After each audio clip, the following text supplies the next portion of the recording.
दोस्तों, सिद्धू मूसेवाला हत्याकांड के बाद बहुत सी खबरें वायरल हो रही हैं।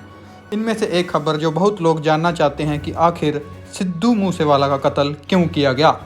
हालांकि लॉरेंस और गोल्डी बराड़ ने मूसेवाला हत्याकांड के बाद यह कहते हुए जिम्मेवारी ली कि यह हमारे भाई विक्की मिड्डू खेड़ा के कत्ल का बदला है।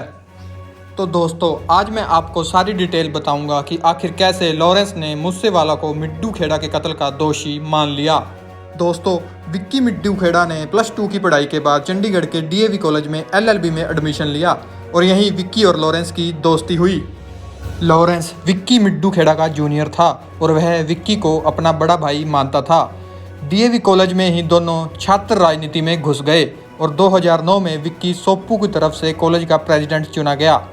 इसके बाद लॉरेंस ने सोप्पू से 3 बार इलेक्शन लड़ा, जिसमें एक बार उसे जीत मिली। इसके बाद दोनों की मित्रता भाईचारे में बदल गई। इसके बाद विक्की मिड्डू खेड़ा पंजाब यूनिवर्सिटी में पढ़ाई के लिए गया और यहाँ पर 2015 में स्टूडेंट पार्टी सोई ने चुनाव जीता। सोई मतलब स्टूडेंट ऑर्गेनाइजेशन ऑफ इंडिया। सोई ने यह चुनाव विक्की मिड्डू खेड़ा के नेतृत्व में ही जीता, जिसे उन्हें राजनीति में भी सम्मान दिया जाने लगा। आपको बता दें कि सोई पार्टी सुखबीर बादल की अकाली दल का स्टूडेंट विंग है। विक्की मिड्डू खेड़ा की बादल परिवार से भी नज़दीकी थी। दोस्तों, इसके बाद विक्की मिड्डू खेड़ा ने पंजाबी म्यूज़िक इंडस्ट्री में अपनी पहचान बनानी शुरू की। बड़े बड़े सिंगर्स के साथ उसका उठना बैठना शुरू हो गया। आपको बता दें कि पॉपुलर पंजाबी सिंगर मनकीरत औलख से भी विक्की की अच्छी दोस्ती थी और विक्की के कत्ल के बाद मनकीरत औलख ने इंस्टा पर कई पोस्ट डालकर अपना दुख जाहिर किया था।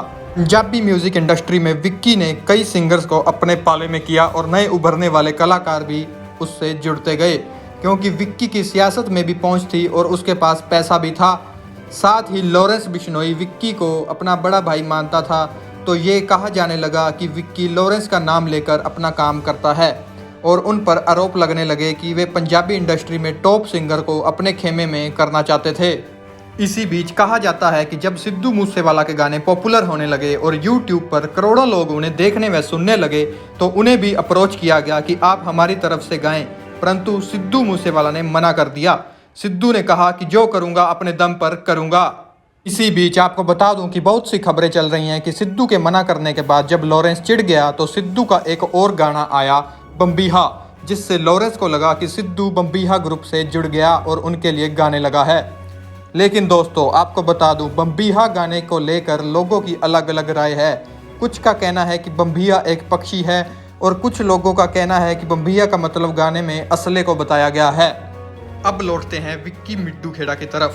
पंजाबी इंडस्ट्री में विक्की का दबदबा देख कुछ सिंगर्स उसके खिलाफ हो गए थे और विक्की की दुश्मनी बढ़ गई थी और अब विक्की को रास्ते से हटाने का प्लान बनने लगा। बकायदा उनकी रेकी की गई और 7 अगस्त 2021 को मोहाली के सेक्टर 71 में उनकी हत्या कर दी गई। वे यहाँ किसी प्रॉपर्टी डीलर से मिलने आए थे और जाते वक्त जब वे अपनी कार के पास पहुंचे तो उन पर 4 से 5 लोग फायरिंग करने लगे।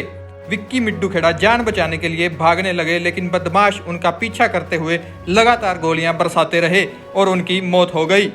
उन पर 30 राउंड फायरिंग की गई और जब 29 मई को मूसेवाला पर हमला हुआ था तो उन पर भी 30 राउंड फायरिंग हुई थी। हालांकि ये महज एक इत्तेफाक भी हो सकता है। दोस्तों, इसके बाद मोहाली पुलिस ने मिड्डू खेड़ा के कत्ल में 2 लोग गिरफ्तार किए थे।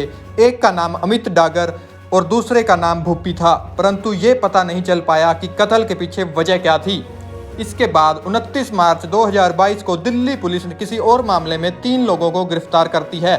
उनमें से जज्जर का एक भोलू, कुरुक्षेत्र का सन्नी और दिल्ली का अनिल कुमार था और ये तीनों बम्बीहा गैंग से जुड़े हुए थे।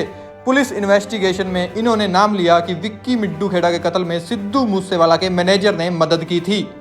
इन तीनों ने बताया कि मूसेवाला का मैनेजर, जिसका नाम शगनप्रीत सिंह है, उसने आरोपियों के रहने और खाने पीने की व्यवस्था की थी। हालांकि उन्होंने मूसेवाला का नाम नहीं लिया था और ना ही मोहाली पुलिस की जांच में कहीं मूसेवाला का नाम सामने आया था। लेकिन यह सब उजागर होने के बाद मूसेवाला का मैनेजर शगनप्रीत ऑस्ट्रेलिया भाग गया और ये सब सुनकर लॉरेंस का पारा चढ़ गया। उसका मानना था कि बिना मूसेवाला की मदद से वो ऑस्ट्रेलिया नहीं जा सकता। यहाँ आपको बता दें कि मिड्डू खेड़ा के मर्डर के बाद लॉरेंस बिश्नोई ने कसम खाई थी कि विक्की के कातिलों को जिंदा नहीं छोड़ूंगा और अब यह सब होने के बाद मूसेवाला उसका दुश्मन नंबर 1 बन गया और वह मूसेवाला के कत्ल के लिए प्लानिंग करने लगा। फिर उसे गोल्डी बराड़ की याद आई और लॉरेंस ने गोल्डी बराड को कहा कि मैं तो जेल में हूं, ये काम अब तुझे करना है। जिसके बाद पूरी प्लानिंग के साथ मूसेवाला को मौत के घाट उतार दिया गया। लेकिन दोस्तों आपको बता दें कि मैनेजर का नाम आने से ही सिद्धू मूसेवाला दोषी नहीं हो जाता और ना ही अब तक की किसी पुलिस जांच में मूसेवाला का नाम सामने आया है। और अगर सिद्धू मूसेवाला की कोई भूमिका होती तो वे यहाँ पंजाब में ऐसे खुले में ना घूमते और ना ही अपने फैंस को मिलते। और ये बात ही उनके पिता ने मूसेवाला के भोग वाले दिन बताई थी। दोस्तों आपको क्या लगता है कि क्या मैनेजर शगनप्रीत की इस कत्ल में कोई भूमिका रही होगी? नीचे कमेंट करके अपनी राय जरूर दीजिए। चैनल को सब्सक्राइब करें और बेल आइकन प्रेस करें। वीडियो को ज़्यादा से ज़्यादा लाइक और शेयर करें। धन्यवाद।